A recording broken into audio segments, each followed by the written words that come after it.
Nós vamos ler a palavra do Senhor nesse instante, mesmo assentados, mas com toda a atenção, com todo o respeito a ela, porque vem do Senhor. Capítulo 12, segunda carta de Paulo aos Coríntios, versos 7 a 10. Capítulo 12, segunda carta, capítulo 12, versos 7 a 10.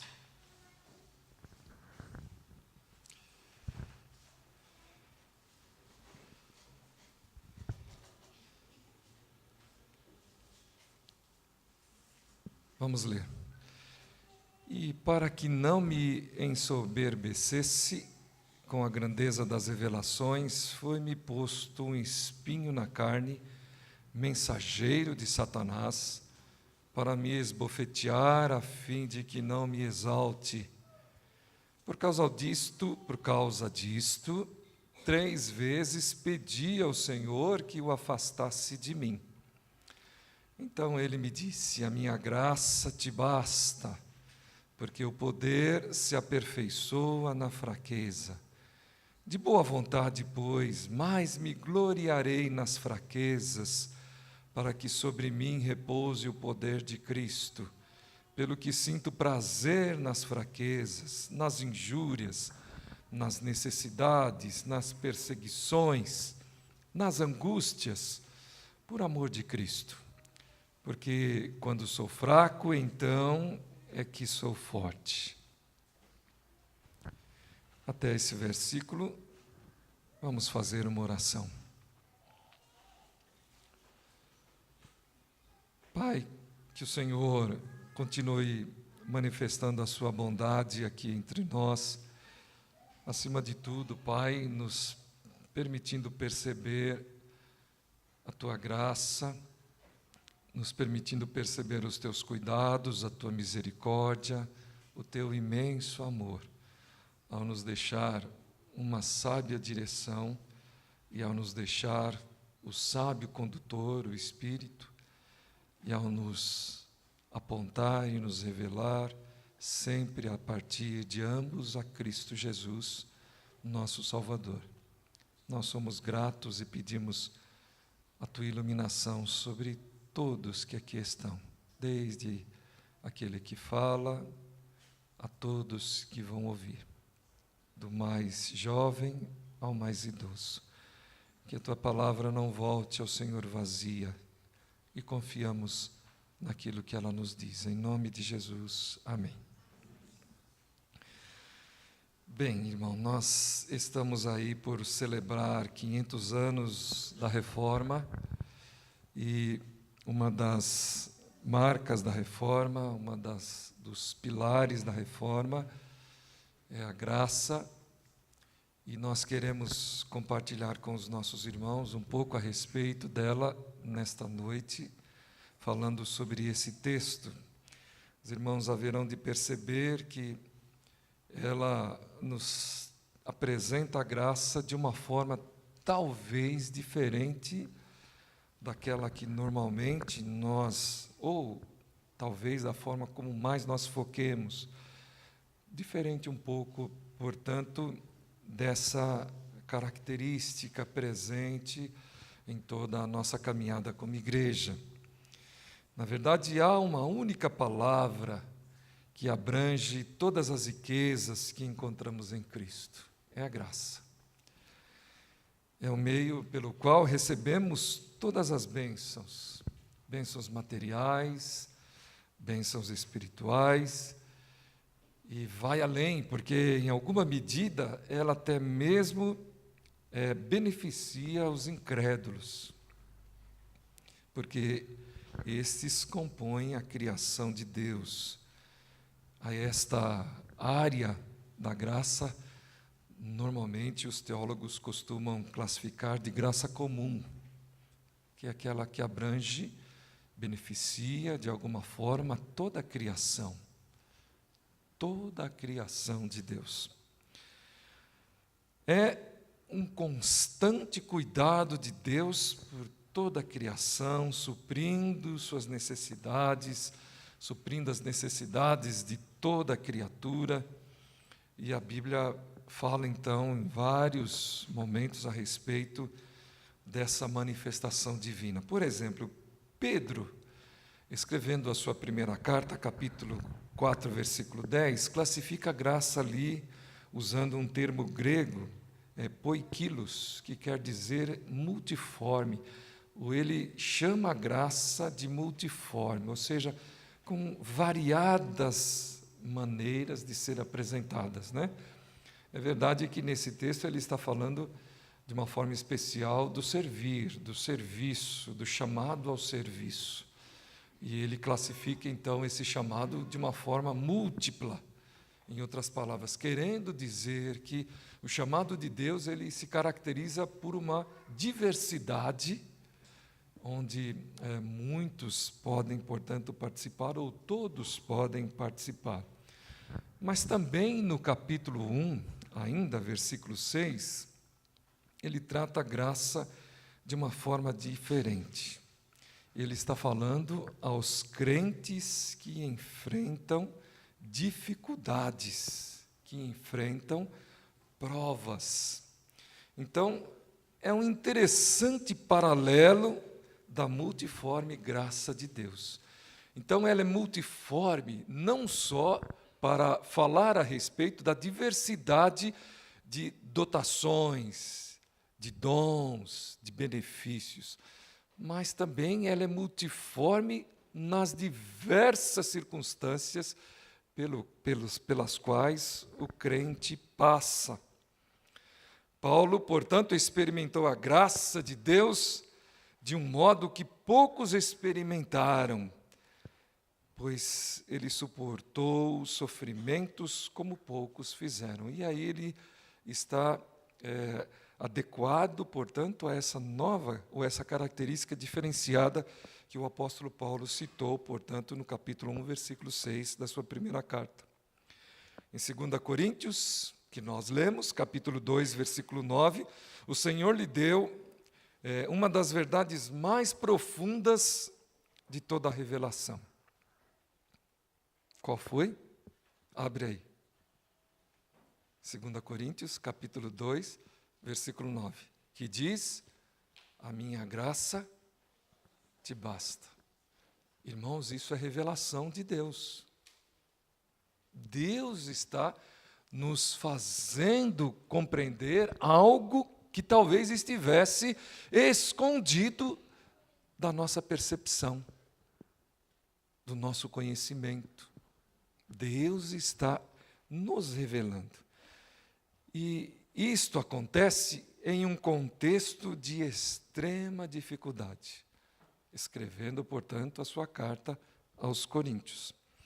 As circunstâncias aflitivas experimentadas por Paulo colocaram nesse episódio, nessa circunstância, como um aluno, como alguém que estivesse aprendendo, que estivesse recebendo de Deus ensinos, orientações, revelações, alguém que estivesse sendo esclarecido, sendo aperfeiçoado. É o que nós podemos perceber aí. E por isso também serve para nós. Serve para todo servo de Deus, para todo crente, para todo discípulo de Jesus Cristo, como era o apóstolo Paulo. Então, algumas coisas nós podemos compartilhar do aprendizado do apóstolo Paulo nesse trecho. E o primeiro deles, sem sombra de dúvidas, é humildade. Parece que isso está claro, está estampado nessa passagem, nesse texto, porque o que ele está também concluindo é parte de outras citações e revelações e relatos que exigiriam do apóstolo Paulo, na verdade, um comportamento de humildade. Querem ver isto? Então, eu peço para que os irmãos abram, por exemplo, o versículo 1. Se é necessário que me glorie, ainda que não convém, passarei as visões e revelações do Senhor. E ele segue o texto falando o teor dessas visões e dessas revelações. Olha só, e até a maneira como ele se expressa, nos conduz à compreensão da necessidade da humildade presente aqui. Ele diz aqui, né? Conheço um homem em Cristo que há 14 anos foi arrebatado ao terceiro céu. Ele diz, se do corpo ou fora do corpo, não sei, somente Deus o sabe. Existem coisas que, na verdade, não está e não cabe dentro da nossa compreensão. E nós precisamos aceitar isto, e é por fé. Por mais que nós sejamos inteligentes, que nós sejamos capazes, como se diz por aí, a joia rara ou a joia-prima da criação, o bolo da cereja de Deus, nós precisamos saber o nosso limite. E é o que ele está nos colocando aqui.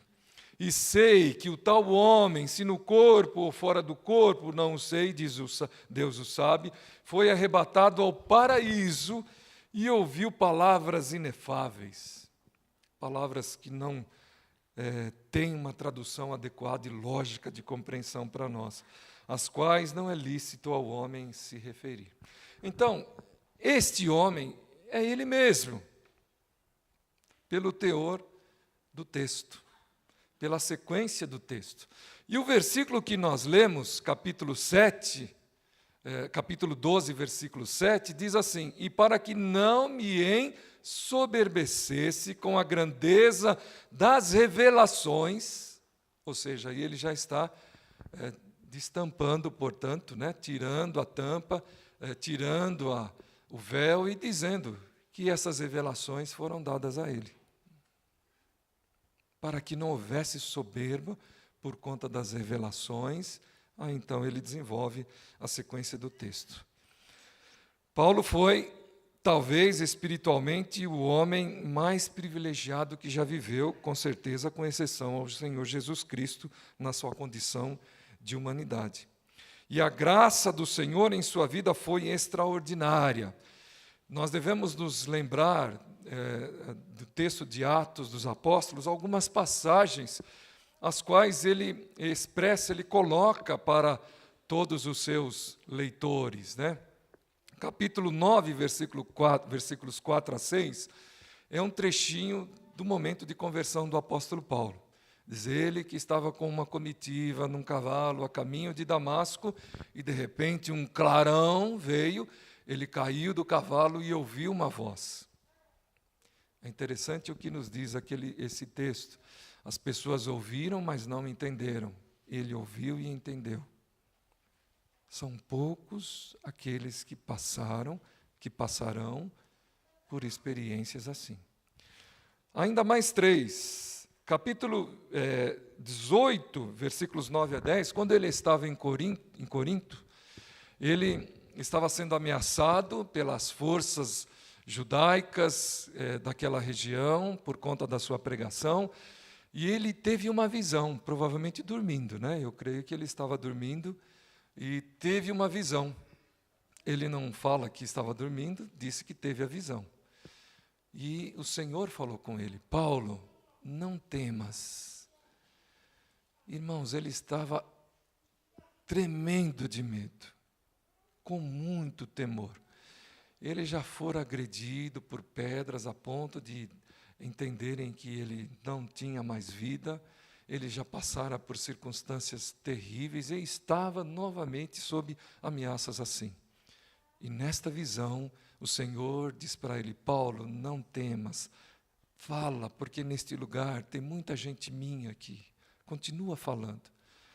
Depois, capítulo 22, versículos 17 a 21 e capítulo 23, que narra já o momento da sua prisão e quando ele estava diante do Sinédrio. A primeira foi capítulo 22, versículos 17 a 21, em Jerusalém, quando ele estava no templo em oração e viveu um momento de êxtase. E nesse momento de êxtase, o Senhor apareceu a ele e disse, Paulo, vai embora porque eles não vão te ouvir. Sai daí. Eles não vão te dar ouvidos.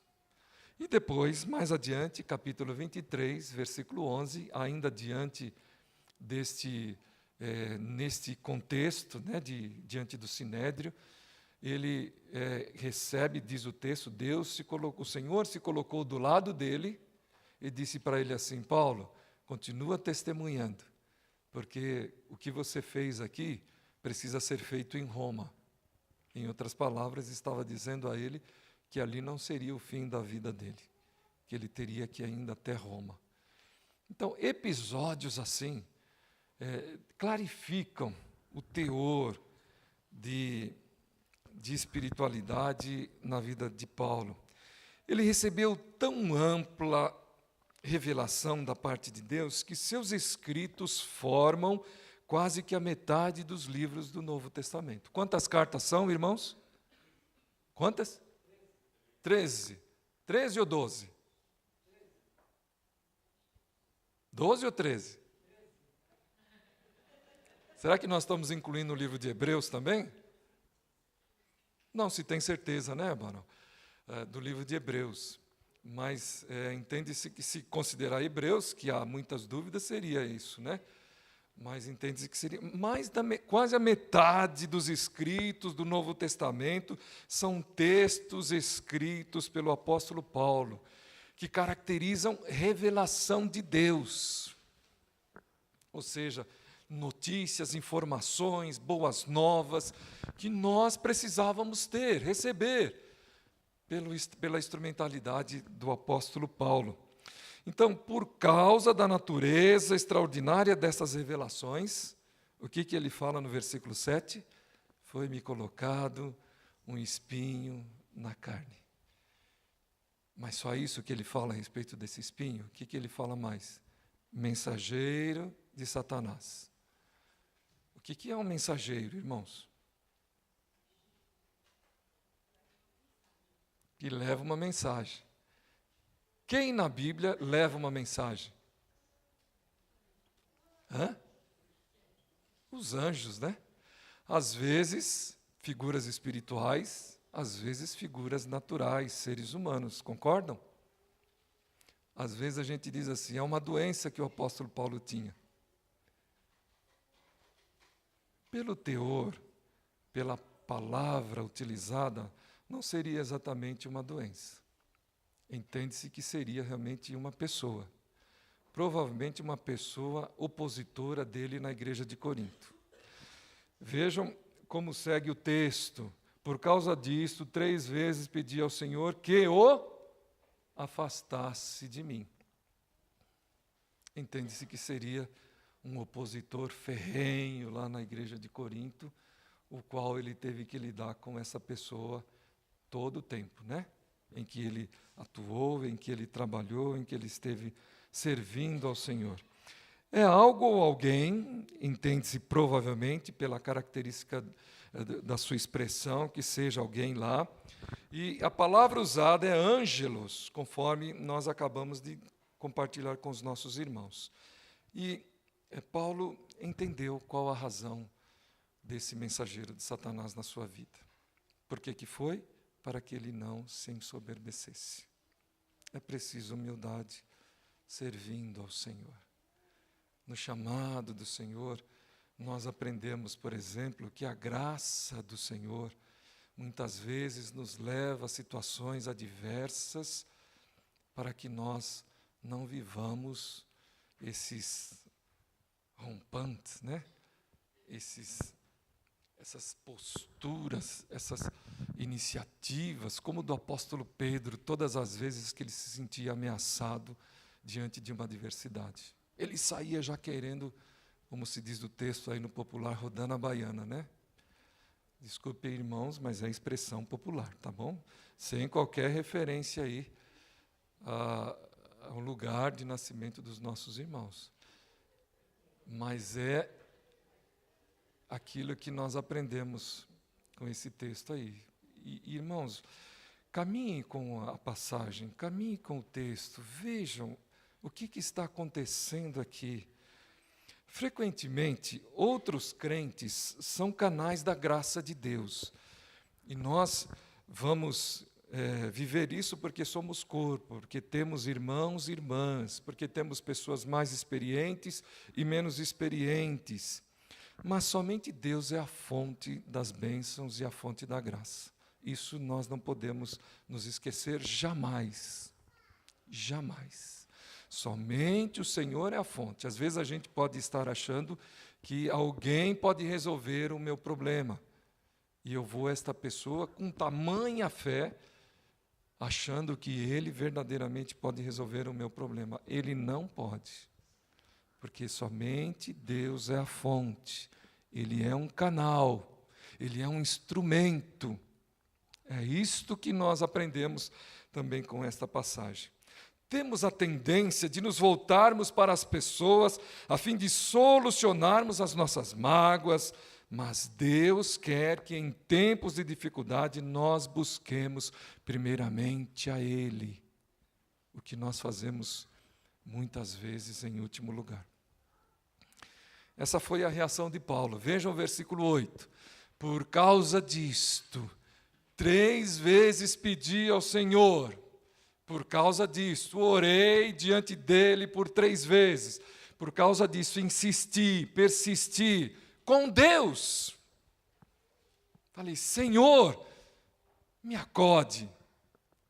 É como nós estamos percebendo aí, nessa expressão e nesse texto de Paulo. Rogar é pedir ou apelar a alguém. Observe que as palavras de Paulo não foram, por exemplo, fui a meu terapeuta, ao meu mentor. Não foi assim. Fiz um seminário ou li um livro de autoajuda. Nem tampouco repreendi a Satanás. Ele não disse que era um mensageiro de Satanás? Não é isso que normalmente nós fazemos? Nem repreendi a Satanás. Eu não estou dizendo que essas coisas não devem ser feitas, mas nós não podemos inverter os valores e os processos. Nós primeiro precisamos ir à fonte das bênçãos, à fonte da vida, à fonte da existência, que conhece todas as coisas, que sabe como nós vamos ser trabalhados, sabe como nós devemos ser trabalhados, sabe como nós precisamos vivenciar aquela circunstância. Por 3 vezes fui à presença de Deus e pedi. Nós devemos entender isso. 3 vezes ele rogou que Deus removesse o espinho. 3 vezes o Senhor disse não. Paulo orou fiel e persistentemente e aprendeu que os propósitos de Deus se realizariam com esta resposta negativa na sua vida. Ele aprendeu isso. Então, nós precisamos entender estas coisas, não é, irmãos? Precisamos compreender e nos identificarmos como verdadeiramente dependentes de Deus, porque oração é isto, oração é dependência, oração não é ordem que nós vamos dar àquele para quem nós estamos orando, oração é dependência. Mesmo que seja em tom de clamor, mesmo que seja em tom de rogos, mesmo que seja em tom de extrema dor e aflição, nós precisamos compreender que nós dependemos daquele a quem nós estamos buscando. E devemos ter, portanto, o trato adequado diante dele. Mas aprendemos ainda outra coisa muito importante. Paulo ficou contente com a resposta de Deus. Ficou ou não ficou, irmãos? Por quê que nós podemos dizer isto? Está no próprio texto, mas nós vemos, portanto, outras passagens na vida de Paulo em que ele diz do seu contentamento. Escrevendo, por exemplo, aos Filipenses capítulo 4, o que ele fala? Porque aprendi, sei estar bem e sei estar ruim. Então, Paulo ficou contente com a resposta de Deus. Ele aprendeu. Não disse que nós iríamos aprender com o aprendizado do apóstolo Paulo nesta passagem? Ele aprendeu. E nós devemos aprender esta suficiência da graça de Deus, conforme nós estamos vendo aí no texto. Porque sabia que Deus iria suprir graça suficiente para a sua aprovação. Veja o versículo 9. Então ele me disse: a minha graça te basta. Basta quer dizer suficiente. Basta quer dizer suficiência. Basta quer dizer não precisa de mais nada, de retoque. Não precisa de um outro toque, não precisa de outra coisa. Basta, a minha graça te basta. É isto, Paulo, que você vai ter de mim em resposta a esta sua oração. A minha graça. É isso que você vai nutrir. Deus respondeu à oração de Paulo, não para dar a ele o que ele pedia, nem para remover o problema ou a dor do espinho, mas para suprir graça suficiente, a fim de que ele pudesse suportar. A fim de que ele pudesse suportar. Por que remover algo que gera benefícios tão imensos? Por exemplo, humildade, comunhão, glorificação a Deus. Por que nós temos a tendência de pedir que estas coisas que são presentes no pacote sejam colocadas, extraídas, extirpadas da nossa vida? Por que pedir isto? E por fim, irmãos, no ensino que nós recebemos do apóstolo, compartilhado conosco, nós podemos falar um pouco a respeito de poder, né, que está presente aí e que é tão desejado por nós seres humanos. O sofrimento que revela as nossas fraquezas serve também para revelar o poder de Deus. Versículo 9, porque o poder se aperfeiçoa na fraqueza. Quando somos menos dependentes de nossa força humana e temos apenas o poder de Deus para nos sustentar, então somos canais adequados pelos quais Deus faz fluir o seu poder. Desta forma, devemos louvar a Deus pela adversidade, pois ela é a ocasião em que o poder de Deus é mais evidente em nossas vidas. Se os irmãos forem fazer assim trazer a lembrança, trazer à memória algumas personagens bíblicos, alguns homens maravilhosos do Antigo Testamento e do Novo Testamento, vocês vão perceber que o poder de Deus se aperfeiçoou em meio a muita fraqueza deles. Por exemplo, quando Abraão foi chamado, que idade tinha, irmãos? Quanto? 80, um pouco menos, né? 5 anos menos. Ele foi chamado para quê? Para ser pai de uma grande nação. Com que poder humano um homem com 75 anos poderia ser pai de uma grande nação? Quando Jacó brigou com seu irmão e brigou com o anjo e saiu manquitola, o que Deus fez ele fazer? Encontrar-se com seu irmão, justamente aquele de quem ele estava fugitivo, aquele que ele não queria ver. E ele estava fragilizado porque lutara a noite inteira, diz o texto, né? E o que aconteceu nesse episódio? Um dos encontros mais poderosos da história do relacionamento humano. Quando 2 irmãos estão completamente avessos um ao outro, gêmeos, mas que se integram de uma forma maravilhosa. Por exemplo, o irmão dele, né? Esaú disse para ele: meu irmão, o que é meu é teu. Não precisava preparar isso que você separou aí para mim. O que é meu é teu. Eu já tenho muito aqui. Vem, goza a amizade, goza a fraternidade. E comecemos a lembrar de algumas coisas.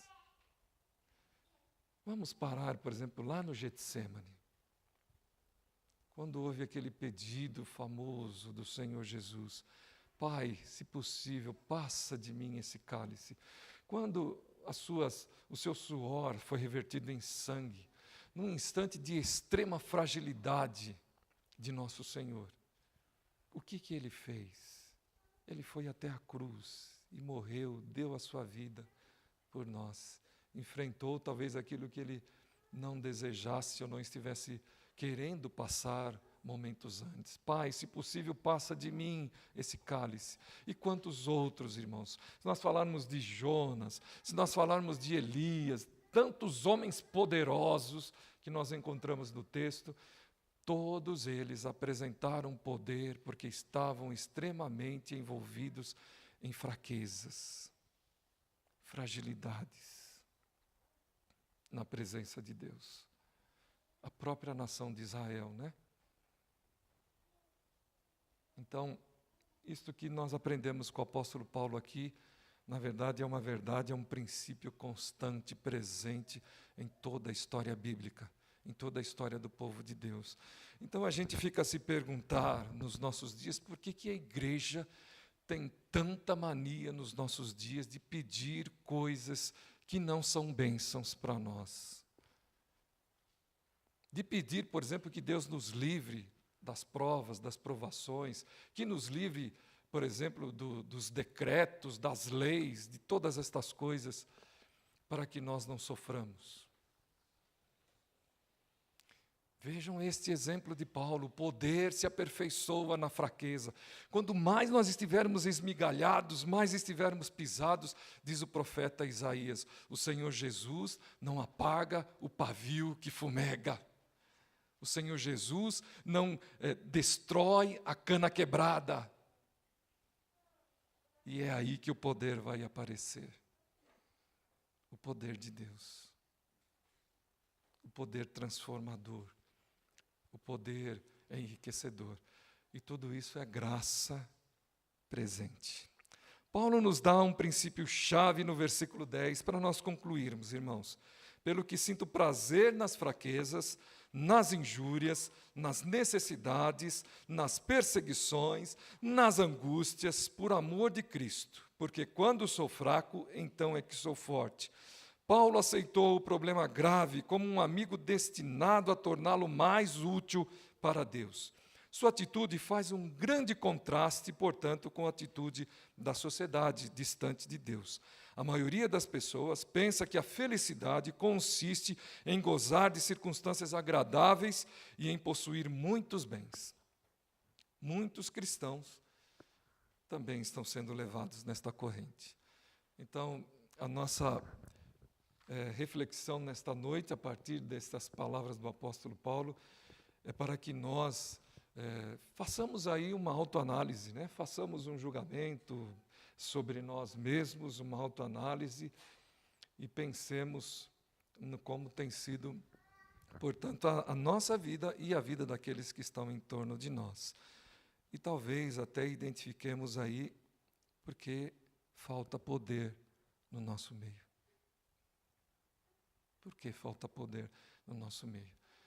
No meu começo de ministério, eu ficava inquieto com uma irmã que às vezes ela ficava dizendo para mim, mas você, pastor, não tem poder. Coisa interessante isso, né? Pastor, você não tem poder. Aquilo me inquietava, eu ficava perturbado, mas por que essa irmã está dizendo que eu não tenho poder? Vou mostrar o poder das minhas mãos.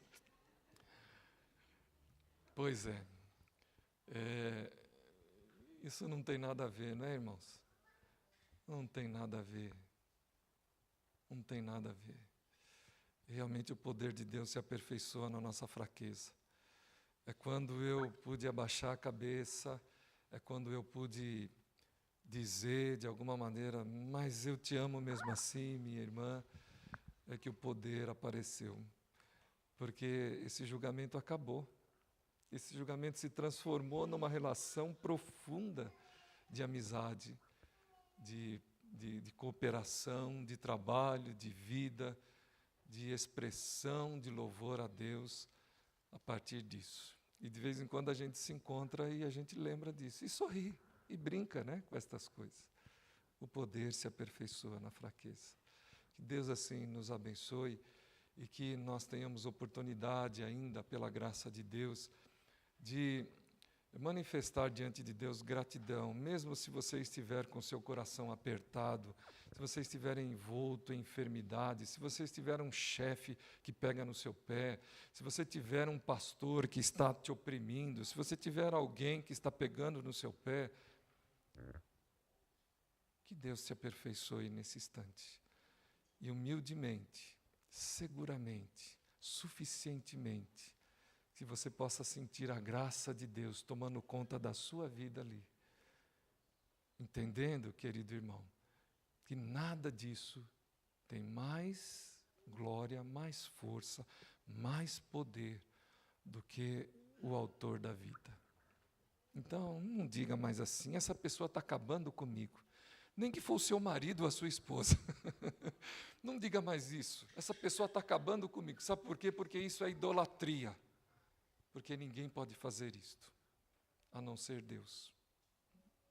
E você está colocando poder, força, além do que essa pessoa tem. Poder que não lhe pertence a essa pessoa e que é de Deus tão somente. Amém, irmãos? Glória a Deus.